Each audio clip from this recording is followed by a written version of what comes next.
बच्चों तुम लोगों के पाठ में पेपर में पिछले वर्ष भी आया था और इस वर्ष भी इसमें प्री बोर्ड में आया है।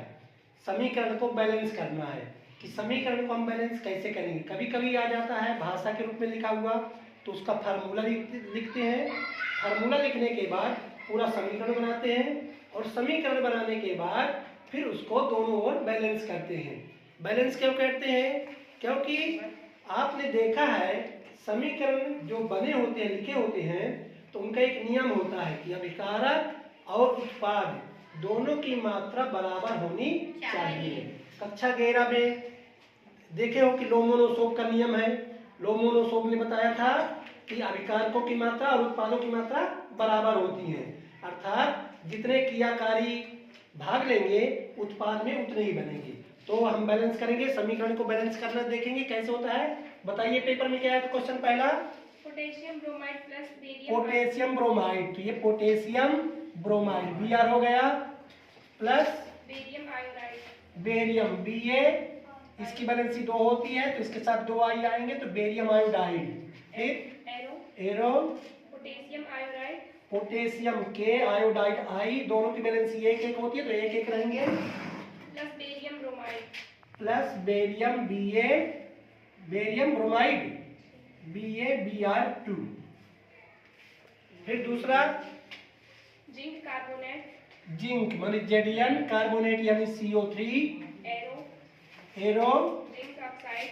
इसको बच्चों गर्म करेंगे, उसमें भले नहीं बनाए, जब इसको डेल्टा करते हैं तो टूटेगा और बन जाता है ZnO plus carbon dioxide, carbon dioxide, तो CO2 कार्बन डाइऑक्साइड। अगला हाइड्रोजन प्लस क्लोरीन, हाइड्रोजन माने H2, H अकेले नहीं लिखेंगे कभी, H2 के रूप में रहता है hydrogen. Hydrogen plus chlorine Cl2, arrow hydrogen chloride, hydrogen chloride.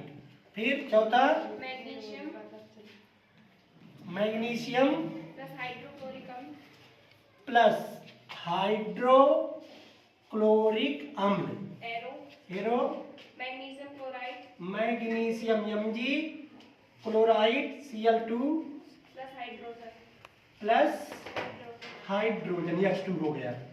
अब इन चारों को बैलेंस करेंगे तो हम देखते हैं कि अभिकारक में के 1 तो है, यहाँ भी के 1 है, यहाँ Br 1 है, लेकिन यहाँ Br 2 है। जब यहाँ Br 2 है तो यहाँ हमें 2 करना पड़ेगा, तो इसके आगे 2 लगा दिए, Br 2 हो गया। लेकिन अब के यहाँ पर 2 हो गए और यहाँ के 1 है, इसके आगे भी 2 लगा दिया। जब 2 लगा दिया तो आई यहाँ कितने हो गए 2, और यहाँ भी आई 2 है। Ba यहाँ कितना है 1, यहाँ भी Ba 1, तो ये पूरा समीकरण बैलेंस हो गया। जितने उत्पाद में है उतने ही अभिकारक में। ठीक है, अब दूसरा देखते हैं। यहाँ Zn 1 है, यहाँ भी Zn 1 है, C 1 है, यहाँ C 1 है, O 3 है, यहाँ O 2 1 3, ये पूरा बैलेंस है पहले से ही। इसको लिख दोगे खाली तो आपको पूरे नंबर मिल जाएंगे। तीसरा H2 प्लस Cl2, तो यहाँ H2 है लेकिन यहाँ H का 1 परमाणु है, इसके आगे 2 लगा दो तो H2 हो गए। Cl के आगे भी F2 कहलाएगा, Cl भी 2, यहाँ ये भी बैलेंस हो गया। चौथा Mg प्लस HCl, तो बन गया MgCl2 प्लस H2, तो यहाँ Mg 1 है, यहाँ भी Mg 1 है, यहाँ H 1 है, यहाँ H2 है, तो यहाँ इसके आगे क्या लगा दें 2, तो H भी 2 हो गए, Cl भी 2 हो गए, Cl 2 H2, ये भी बैलेंस हो गया। इस प्रकार ये पूरा समीकरण बैलेंस हो गया। तो इसे कहते हैं कि समीकरण के रूप में लिखना और फिर समीकरण को संतुलित करना। तो ये संतुलित समीकरण हो गए। यदि आप इस प्रकार लिख देंगे तो आपको 4 नंबर पूरे मिल जाएंगे। ठीक है।